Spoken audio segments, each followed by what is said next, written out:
আসসালামু আলাইকুম, কি অবস্থা সবার? আশা করি সবাই ভালো আছেন, আমিও ভালো আছি। তো আজকে যাচ্ছি আমরা বিজদিরার পাশে একটি সেমিফাইনাল খেলা দেখতে। তো আমরা বলতে আমি একাই যাচ্ছি, আমার সাথে কেউ নাই। তো সবাই ধৈর্য সহকারে ভিডিওটি দেখতে থাকুন, আশা করি আপনাদের কাছে ভালো লাগবে। ফয়েলগাছা বাজার থেকে রওনা দিলাম খাজুরিয়ার উদ্দেশ্যে। তো ফয়েলগাছা বাজার থেকে ভিডিও হয় নাই, তার কারণ হচ্ছে আমি যে এই গাড়িতে ছিলাম ওই গাড়িতে ছিল একটা আপু, তার কারণে ভিডিও হয় নাই। মুজফ্ফরগঞ্জ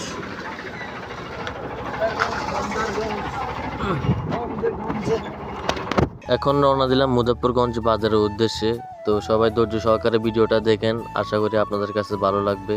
আমাদের খাজুরিয়া থেকে কুমিল্লা যাওয়ার যে রাস্তার ভিউ, চার্লে ফর ইউ। খেলাটি হচ্ছে যে গোসপা, এটা হচ্ছে যে বিজরার পরে। আর খেলা দেখতে গেলাম, এর মধ্যে দিয়ে অনেক ঝামেলা হইলো, খেলা বন্ধ হইলো। তো সবাই ধৈর্য সহকারে ভিডিওটা দেখতে থাকুন, আশা করি আপনাদের কাছে ভালো লাগবে।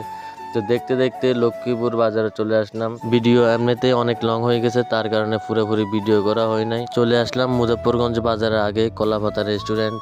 যারা এখনো কলাপাতা রেস্টুরেন্টে আসেন নাই সবাই আসবেন, আইসা ঘুরে যাবেন একবার হইলো।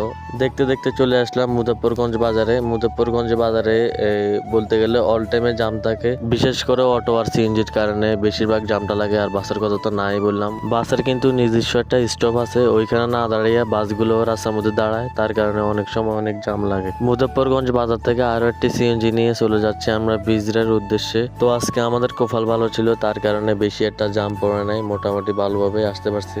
আপনারা অনেকেই জানেন চাঁদপুর থেকে বিজয়পুর পর্যন্ত ডাবল লাইন হবে। তো ডাবল লাইনের মোটামুটি কাজ চলতেছে, কবে কাজটা সম্পূর্ণ হবে তা এখনো জানা যায়নি। তো চলে আসলাম বিজরা। তো এখন আমরা গোসপার উদ্দেশ্যে রওনা দিব। গোসপা যাওয়ার জন্য আমরা ভাড়া করে নিয়ে নিলাম একটা ইজি বাইক। তো অবশেষে আমরা চলে আসলাম আমাদের সেই খেলার মাঠে। যেহেতু আজকে সেমিফাইনাল খেলা, তার কারণে ভরপুর মানুষ থাকবে। তো তাড়াহুড়া করে যাইতেছি মাঠের দিকে। মাঠে যাওয়ার পরে যা দেখলাম তা একবার বিশ্বাস করার মতো না। এত ছোট মাঠে এতগুলা মানুষ, যা বলার বাহিরে। মাঠটা হচ্ছে যে বালুর মাঠ, আর প্লেয়ার হচ্ছে 9 জন করে। আজকের খেলা দুই টিমের নাম হচ্ছে যে বর্ণমালা একাদশ আর হচ্ছে যে গোসপা একাদশ। পুরা বরাবর টাইমে চলে আসলাম, যদি একটু লেট করতাম তাহলে হয়তোবা খেলা দেখতে পারতাম না।